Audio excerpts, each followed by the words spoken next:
Hello friends, welcome to my channel. तो friends, अभी हाल ही में इंडियन आर्मी चीफ ने नेपाल गवर्नमेंट द्वारा काला पानी लिपू लेक को अपनी पॉलिटिकल मैप में दिखाए जाने को लेकर एक स्टेटमेंट दी थी। उन्होंने बोला था कि नेपाल गवर्नमेंट किसी तीसरी ताकत के कहने पर इंडिया के अगेंस्ट ऐसा कर रही है।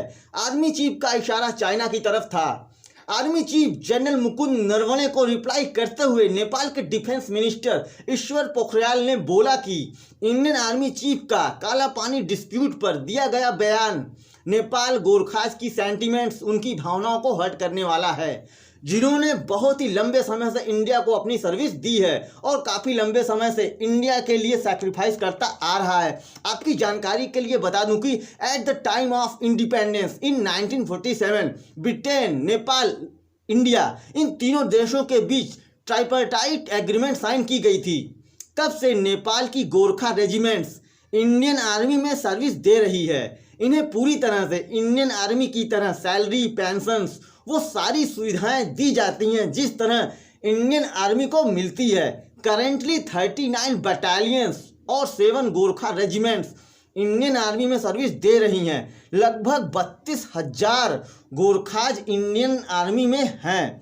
नेपाल के डिफेंस मिनिस्टर ने बोला कि जनरल मुकुंद नरवणे को पॉलिटिकल स्टेटमेंट नहीं देनी चाहिए और काला पानी डिस्प्यूट में इनडायरेक्टली चाइना का हाथ है, ऐसा नहीं कहना चाहिए था। नेपाल इंडियन आर्मी चीफ की इस स्टेटमेंट का विरोध करता है और बोला कि अगर नेपाल आर्मी को इंडिया के साथ अगर युद्ध करना होगा तो नेपाल आर्मी युद्ध करने के लिए तैयार है और इंडियन आर्मी का गोरखा आर्मी के सामने खड़ा होना बहुत ही मुश्किल होगा।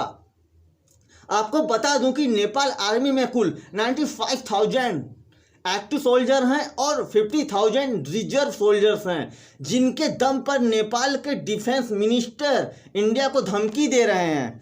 नेपाली डिफेंस मिनिस्टर ने बोला कि इंडियन आर्मी चीफ का कमेंट एक पॉलिटिकल स्टंट है और ऐसी स्टेटमेंट हम इंडियन आर्मी चीफ से एक्सपेक्ट नहीं करते हैं। ऐसा पहली बार है कि नेपाल के डिफेंस मिनिस्टर ने ऐसी स्टेटमेंट दी है जब से इंडिया ने लिपू लेक लिंक रोड का इनॉग्रेशन किया है। तब से ऐसी स्टेटमेंट नेपाल से आ रही है।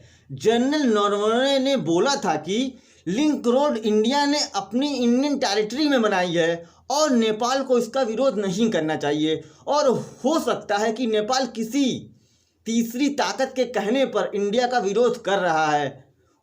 उनका इशारा चाइना की तरफ था, पर नेपाल के डिफेंस मिनिस्टर ने इंडिया को धमकाते हुए बोला कि नेपाल की आर्मी इंडिया से युद्ध करेगी अगर युद्ध करने की ज़रूरत पड़ी और जैसा हमारी गवर्नमेंट का दिशा निर्देश होगा वैसा करेगी। उन्होंने ये भी बोला कि काला पानी इश्यू को डिप्लोमेटिक डायलॉग से भी सॉल्व किया जा सकता है। मुझे समझ में नहीं आ रहा है कि जब डायलॉग से इशू सॉल्व किया जा सकता है या करना था तो युद्ध करने की धमकी क्यों दी? जाहिर सी बात है, चाइना के कहने पर। तो फ्रेंड्स, आपकी क्या राय है?